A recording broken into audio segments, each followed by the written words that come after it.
కాదండి డబ్బులు ఇవ్వకుండా ఎవరు ఓటేయలేదా?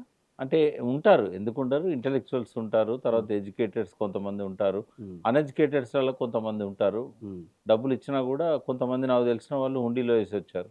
హుహు. దేవుని హుండీలో. ఎందుకంటే వాళ్ళొద్దంటే గూడా బలవంతంగా జేబుల్లో పెట్టారు. హ్మ్. ఒక ఇంట్లోనైతే ఇష్టం ఉన్నా లేకున్నా మీకైతే డబ్బులిస్తున్నాం మీరేమైనా జేసుకోండి అని పడేసిపోయారు. హ్మ్. చీరలు పడేసిపోయారు కాంపౌండ్ మీదకెళ్ళి. అబ్బా! అపార్ట్మెంట్స్‌లల్ల వెల్‌ఫేర్ అసోసియేషన్‌ని పిలిసి ఒక్కొక్కరికి మేమియ్యలేము. మీరు అందరి తరఫున ఈ డబ్బులను వైట్ అందరికి వాష్ ఇచ్చేసుకోండి. వైట్ వాష్‌కు వైట్ వాష్. వాడండి. ఓహో! ఆ! డబ్బులు గూడా. ఎందుకంటే ఆ! అంతే ఎడ్యుకేటెడ్స్ ఉన్నది. ఓకే. హ్మ్. తీసుకుంటారో తీసుకోరో. బట్ మీరంతా బాధ్యత తీసుకొని ఓట్లేయించండి. హుహు. ఎవరో ఒకరు అసోసియేషన్ అతను అంటాడు గదా! మేము చూసుకుంటాంలెండి మీరు అందరిని కలవడం ఎందుకు? మేము అసోసియేషన్ తరఫున మేము డెసిషన్ తీసుకుంటామని చెప్తాడు. రైట్. ఇట్లా ఓకే. అంటే జనరల్‌గా ఏ యుద్ధానికి పోయినా అంబుల పొదిలో ఉన్న అస్త్రాలన్నీ అన్ని అస్త్రాలు తీసే అవకాశం ఉండదు.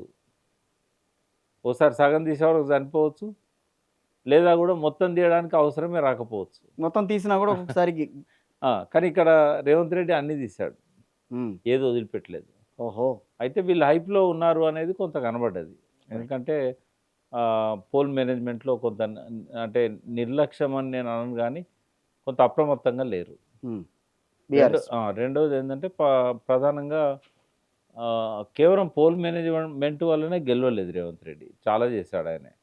అంటే స్టార్టింగ్ నుంచే ఒక 4, 5 నెలల నుంచే ఒక్కొక్క బూత్‌లో బయట నుంచి తీసుకొచ్చి ఓటర్లను నమోదు చేయించాడు. హ్మ్. క్వెషన్ చేయడానికి లేదు. ఎందుకంటే వాళ్ళు ఇక్కడ అడ్రెస్ పెడతారు. ఆహ్, వాళ్ళకు ఎలక్షన్ కమిషన్ వాళ్ళది నమోదు చేసుకుంటది. బాజాప్తా వాళ్ళ ఫోటోతోని వాళ్ళ పేరు మీద ఓటొస్తది. కంప్లెయింట్ ఇచ్చారు కేటీఆర్ గారు. అవును. కానీ ఎలక్షన్ కమిషన్ దాన్ని పట్టించుకోలేదు. ఆ! హరీష్ రావు గారు గూడా దొంగ ఓట్లు ఇన్ని వస్తున్నాయని జెప్పి చెప్పారు కదా! దానికి కూడా చెప్పారు. మాట్లాడారు. అది 24,000 అని చెప్పారు. అవును. అదే 24,000తో గెలిచాడు. బట్ అన్ని దొంగోట్లేనా అంటే ఇప్పుడు ఎట్లుంటదంటే ఒకసారి ఆ ప్రక్రియ స్టార్ట్ అయిన తర్వాత హ్మ్. వాళ్ళు 1000, 2000తోని ఎందుకు ఆగుతారు? యెస్. దొంగ నోట్లే ఇప్పుడు ఓటు చోరీ అనేమో వాళ్ళ నాయకుడు దేశమంతా తిరుగుతాడు. అవును. ఇక్కడనేమో దొంగ ఓట్లు ఏస్తారు. అందుకే బీహార్ ప్రజలు నమ్మలేదు వాళ్ళని. ఓటు చోరీని నమ్మలేదు వాళ్ళు. అవును. మీరే పెద్ద చోరు ఇంకా మళ్ళా ఓటు చోరు మళ్ళీ ఓటు అంటారేమో చోరేండి. అనేది. అక్కడేందంటే వీళ్ళ బాహుబంధంలో ఉన్న వాళ్ళందరూ మటాష్ అయిపోయారు. అంతే. ధృతరాష్ట్ర కౌగిలైపోయింది అక్కడ. మొత్తం. ఇది కాంగ్రెస్ మహాగఠబంధన్.